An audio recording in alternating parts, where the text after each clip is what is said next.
The overall design of the course is intentionally very simple. The course is organized into weekly folders, and I set each folder to appear at 11:59 p.m. on the Friday of the previous week, so that the current week's folder is always at the top of the page.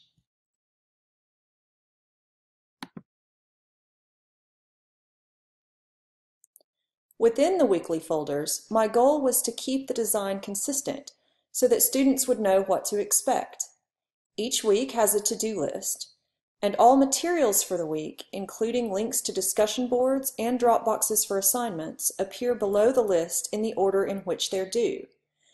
This way, students don't have to look for which discussion board to use or where to submit assignments because it's all right there. Since units usually stretch over several weeks, I also copy the unit folder in each weekly folder after the unit is introduced, so that students don't have to click back through previous weeks to locate the assignment sheet or rubric. For peer review, I use the discussion board.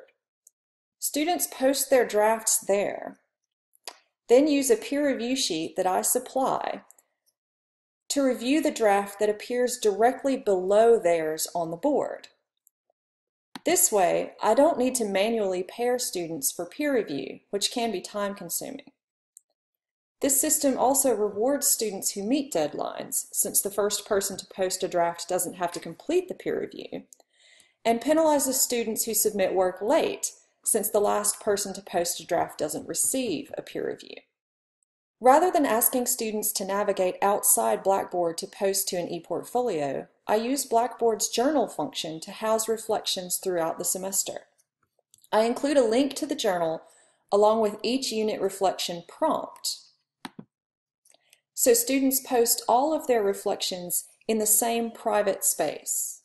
I can then comment on individual entries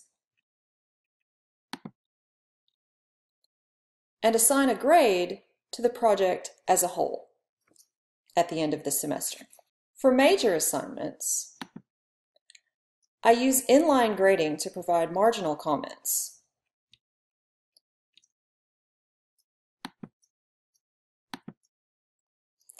I've also built an abbreviated version of our rubric in Blackboard Rubrics.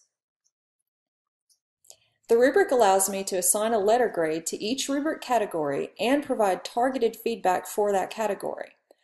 I offer brief general comments about the essay at the end of the rubric.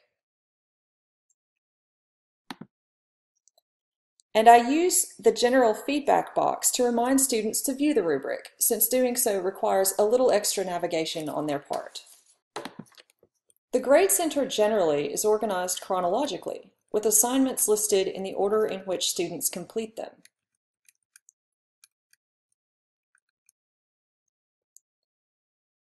Since homework constitutes a significant portion of students' grades, I create a column that keeps track of their overall homework grade, and that column is visible to them throughout the semester.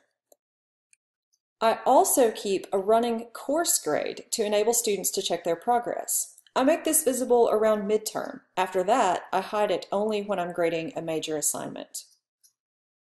I hope the tour was helpful. If you have any questions about the course design, please don't hesitate to contact me.